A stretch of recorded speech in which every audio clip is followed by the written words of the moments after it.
colours I've used as well, if you do want to follow exactly the ones I've used, is Daffodil Delight, Peekaboo Peach. Sorry, these are the colours I'm going to be using for the one I'm going to be showing you. Colours I've used. Flower stamps that you have, you might have to, you know, cut those ones out yourself, but you'll still be able to get the same effect. Punches that you have.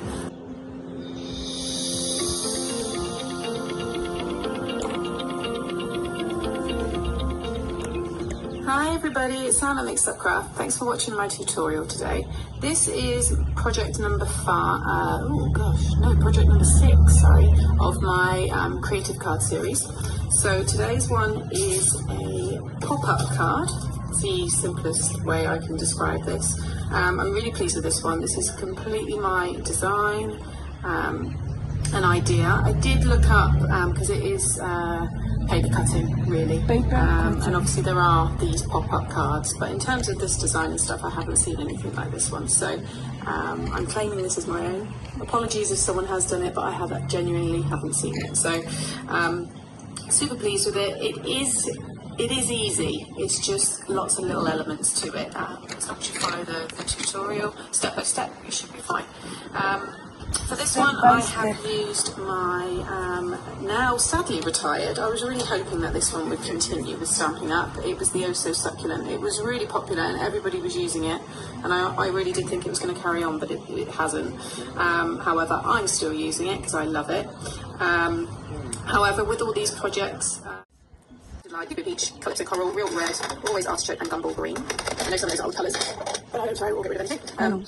And I'll just show you on the side there, you can see how it all works. It can lie completely flat, so that's obviously how it would be. I mean, it's kind of glued down now, but it folds really nicely. I've got a lovely little sentiment on the top, which was another old Stampin' Up just for you, and I've used on your special day. And I just stamped again some other of those succulent stamps. I also put a wood effect border, which was my favourite from Do Crafts, the capsule elements, and this was the wood effect. So it's only minor, but I just thought it then showed these kind of pieces here. The kind of idea was meant to be like a bit of like a rockery or a planter, something in your garden. That's the kind of thing I tried to create there. And like I said, I'm really, really pleased with this one. I think it's such a lovely card, and it can work as it could be a really nice sympathy card.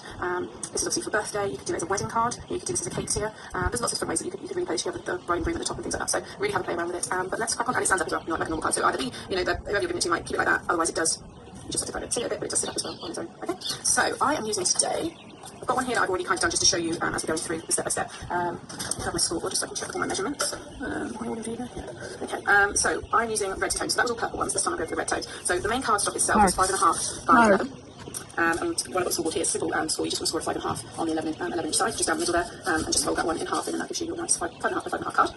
So it'll be a 6-inch envelope on the envelope punch board. And then you need your card that we're actually going to cut to make that kind of tiered effect. And this measures 10.5 by 5.25. And along the 10.5 side, you want to score at 5.25. And again, then fold that piece in half, and that will give you your nice little insert, and that's going to sit inside the card. Then just some decoration, I've got this wood effect card, which is 5.25 square, and that's going to go on the top, like so.